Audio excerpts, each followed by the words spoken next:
श्री कृष्ण कन्हैया लाल की जय। श्री निजानंद स्वामी की, श्री प्राणनाथ प्यारे की। जब हक बिना कछु न रखे, तब बुझ भई कल में। जब यूं कलमा जानिया, तब बका होत तिन से। तब बका होत तिन से। श्री कृष्ण कन्हैया लाल की जय। ब्रह्मात्माओं का रहन सहन किस प्रकार से होता है, ये प्रसंग बता रहे हैं। कतेब ग्रंथों में मोमिनों के विषय में कहा गया है, और अभी उस परंपरा के लोग तो जो भी दुनिया में दुष्ट कर्म करें उनको मोमिन समझते हैं। तो यथार्थ में प्राणनाथ जी समझाते हैं कि वो तो उत्तम प्रकार की आत्माएं होती है जो दुनिया में सबको मार्गदर्शन देती है, खराब नहीं करती। ये मोमिनों की शरीयत छोड़े ना हक को दम। तो ब्रह्मात्माओं के कर्म तो ऐसे ही होते हैं। वो एक दम का तात्पर्य एक श्वास, इतनी देर भी वो परमात्मा को नहीं भूलती है।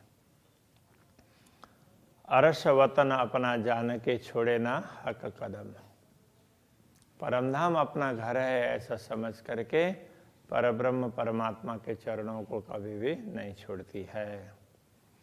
मोहम्मद ईसा इमाम बैत बका निशान।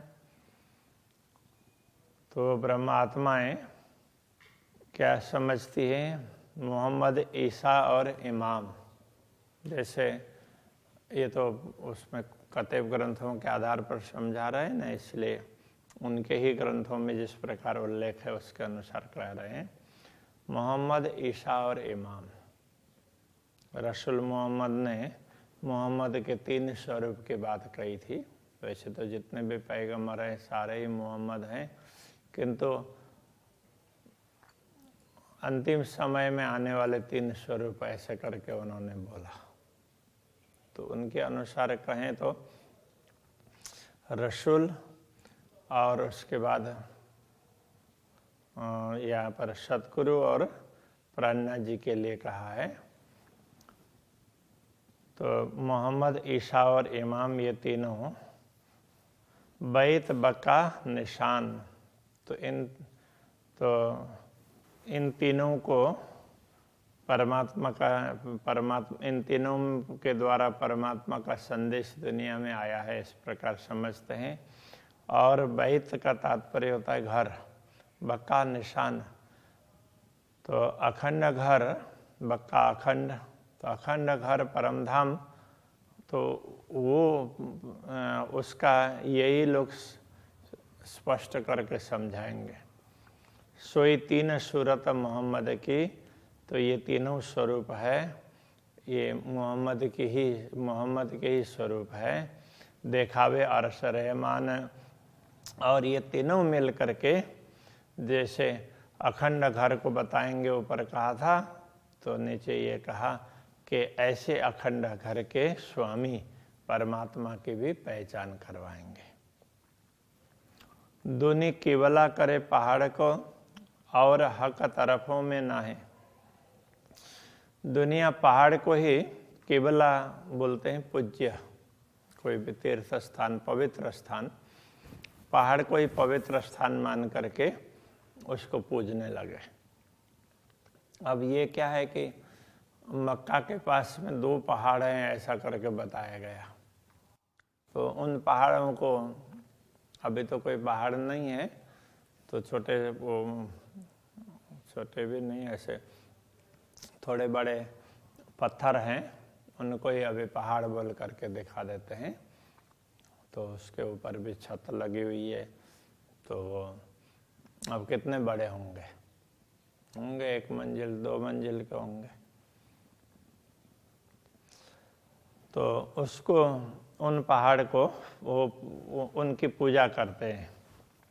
वो हज करने जाते हैं तो उनकी उसकी भी बंदगी करते हैं।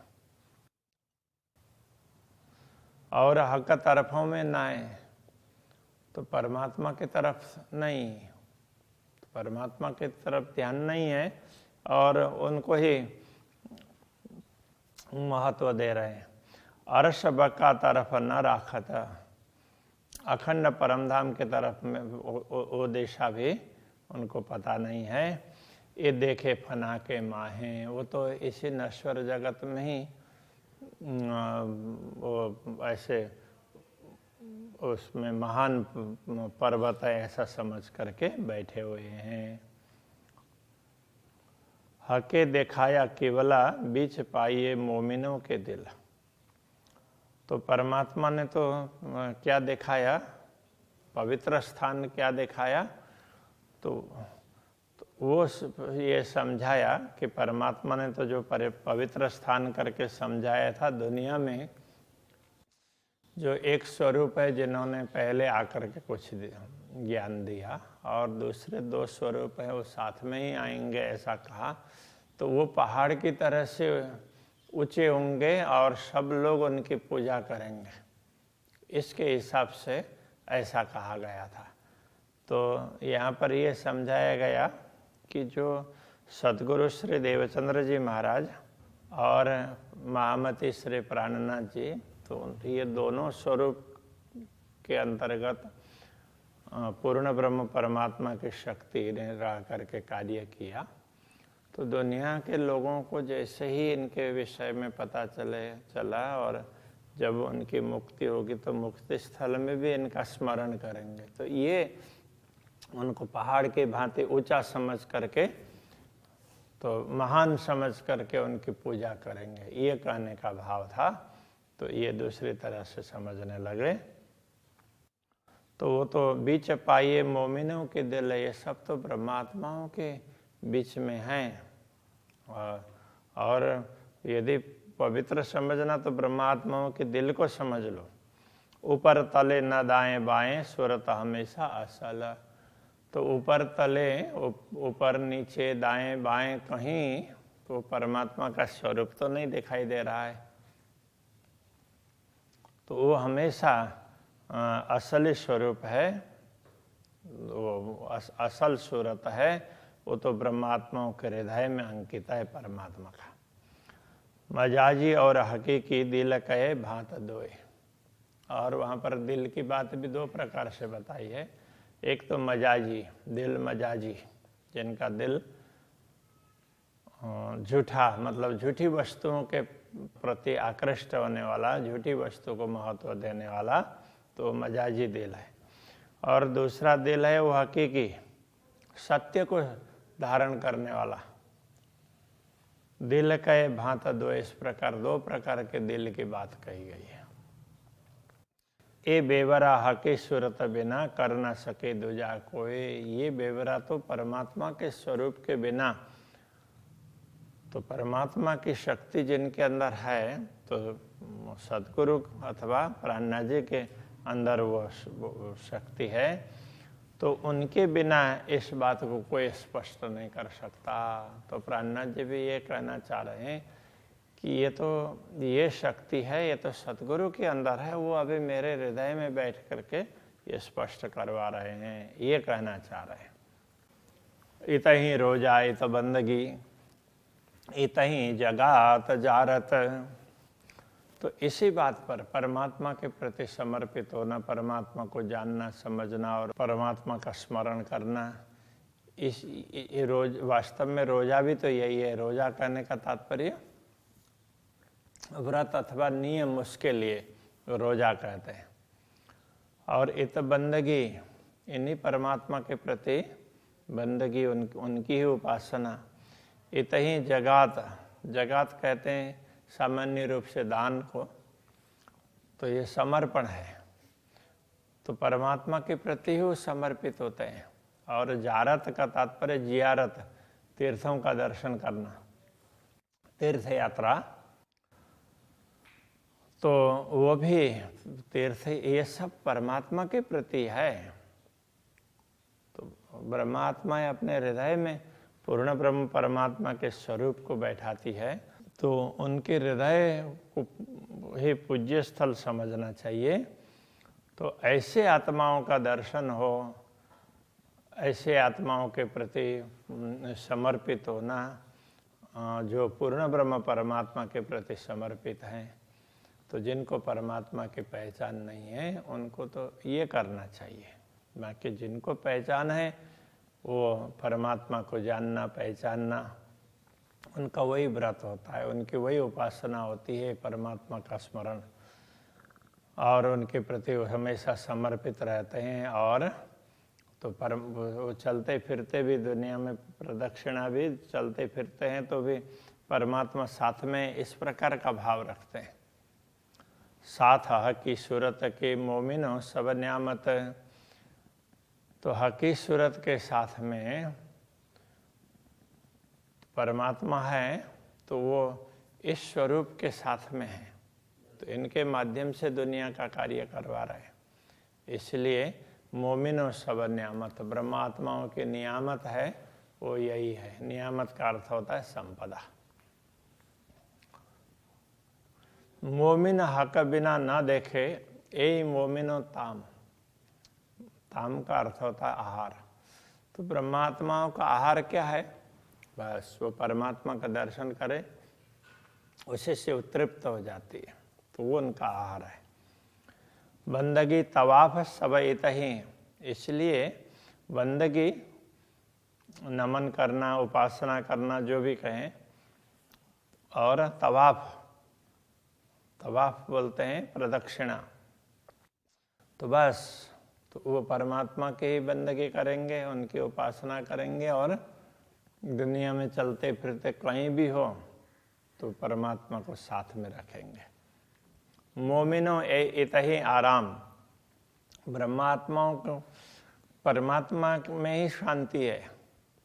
परमात्मा का स्मरण करना, उनका चिंतन करना, वो हमारे साथ में उस प्रकार का भाव रखना, उसी में उनको शांति है। खाना पीना सब इतही मिलाप मजकूर, तो परमात्मा की चर्चा करें, बस वही खाना है उनका, वही पीना है, बस वही आहार विहार, भूख प्यास वगैरह उसी से मिटती है। तो परमात्मा का स्मरण कर रहे हैं, परमात्मा की बात होती है तो दूसरा देह का भाव रहता ही नहीं है, भूख प्यास वगैरह उसका पता ही नहीं चलता है।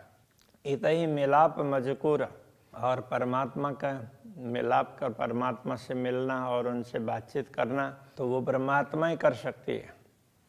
इतही पूर्ण दोस्ती, इन्हीं परमात्मा के प्रति उनकी पूरी दोस्ती होगी। इतही वर्षतः का नूर, तो यही उनको ये लगता है कि वो चलते फिरते कहीं भी पूर्ण ब्रह्म परमात्मा की ही कृपा बरस रही है, सब कुछ उनको परमात्मा ही मय दिखाई देता है।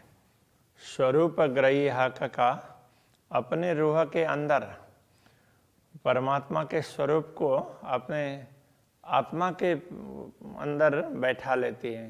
कहने का तात्पर्य अपने हृदय में बैठाती है। पूर्ण स्वरूप दिलाया तब दो उठे बराबर, इस प्रकार पूर्ण ब्रह्म परमात्मा का स्वरूप हृदय में अंकित हो जाता है तो दोनों का तात्पर्य, दोनों उठते हैं का मतलब जागृत होते हैं बराबर एक साथ में।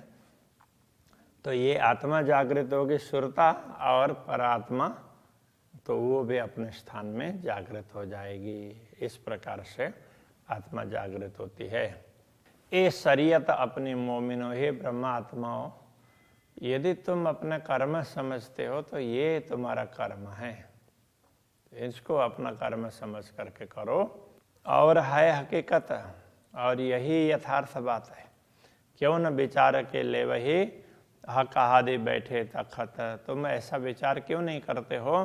तुम्हारे सम्मुख ही पूर्ण ब्रह्म परमात्मा सिंहासन में बैठे हुए हैं।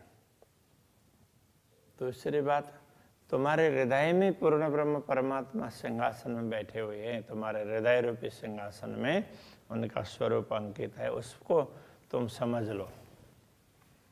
जो कदी दिल में हक लिया कछु लिया न प्रेम मजकूर।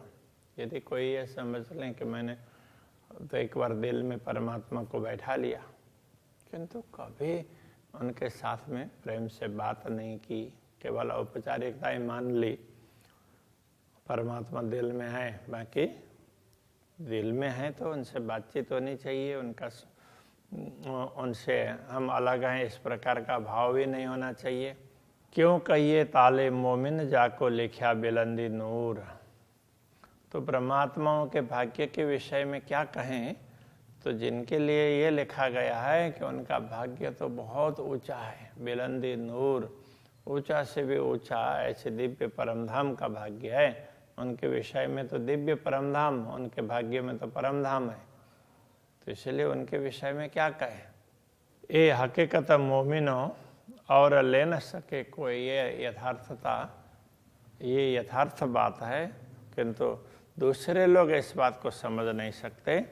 बेशक होए बातें करे तो मजकूर हजूर होए। जो संदेह रहित होकर के परमात्मा की बात करेंगे, ब्रह्म चिंतन करेंगे, तो वो मजकूर हजूर होए, तो वो परमात्मा के सम्मुख होकर के उनसे बातचीत करेंगे। इस प्रकार जो आत्माएं जागृत हो जाती है, वो निश्चित रूप से पूर्ण ब्रह्म परमात्मा के साथ में बातचीत करती है। तो इसलिए वो मजकूर वार्तालाप हजूर होए, हजूर मतलब सम्मुख होकर के बातचीत करेंगे, पूर्ण ब्रह्म के सम्मुख ही वो पहुंच गए हैं, इस प्रकार समझ करके बातचीत करते हैं।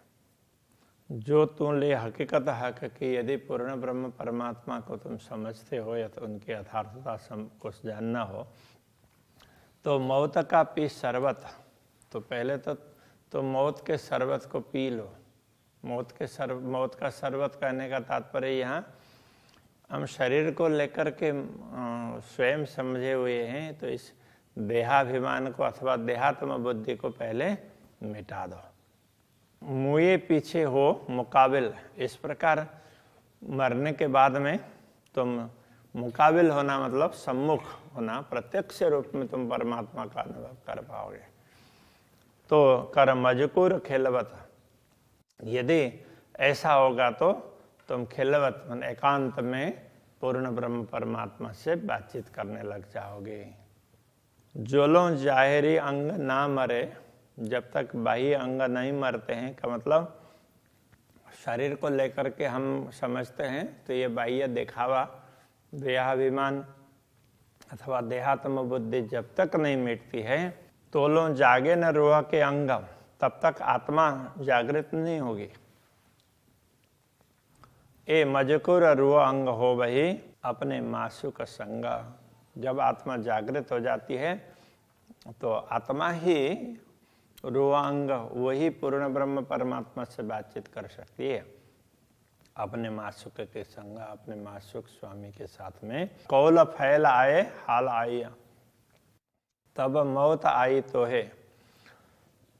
कौल का मतलब वचन के अनुसार कर्म, और उसी के अनुसार उनकी मनस्थिति होगी, जो सब परमात्मा परक होगी। मन वचन कर्म से परमात्मा का स्मरण होगा, तब मौत आई तो ये, तब जो तुम्हारी मृत्यु आएगी। कहने का तात्पर्य तुम्हारा देहाभिमान मिट जाएगा, शरीर को लेकर के मैं समझते हो अहंकार सब मिट जाएगा।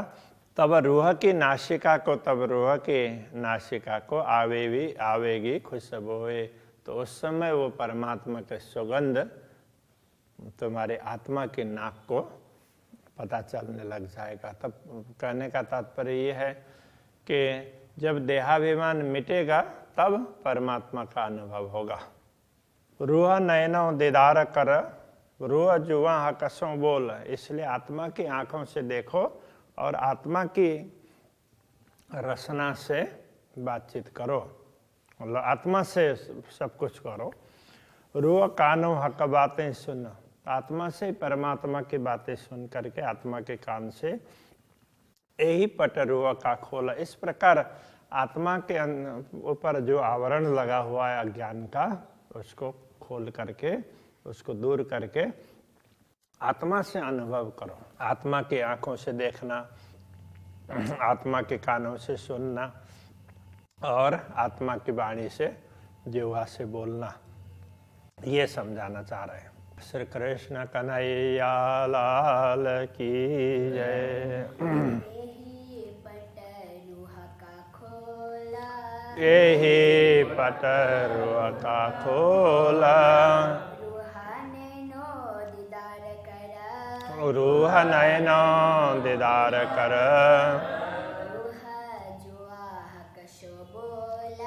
रूह जुहा हकसो बोला, रूह कानो हक बातें सुना,